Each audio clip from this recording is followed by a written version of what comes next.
At least ఎలా ఉంటుందో describe చేయొచ్చు కదా. చిన్న చిన్న కళ్ళు, అవే చిలిపి కనులా నవ్వితే బుగ్గల పైకెళ్ళి ఆ కళ్ళని ఇంకా చిన్న చేసాయి. చీరే చీకటేలాగాసమేగా అప్పుడప్పుడు చీర కట్టుకునేది బ్లాక్ సారీ, చీకటినంతా పోగేసి వంటి పూసుకున్నట్టు. నిన్నే పోగిడే పుడక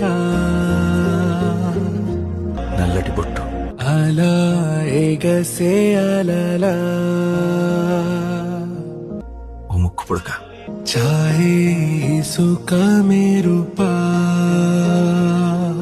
తలస్నానం చేసి ఆ జుట్టును అలాగే వదిలేసేది కావాలని అనుకుంటా. పడే కురులతో పడేసినావా ఒక్క మాటలు చెప్పాలంటే ఇలా ఉంటుంది. ఇదే ఇదే ఇదే తొలిసారి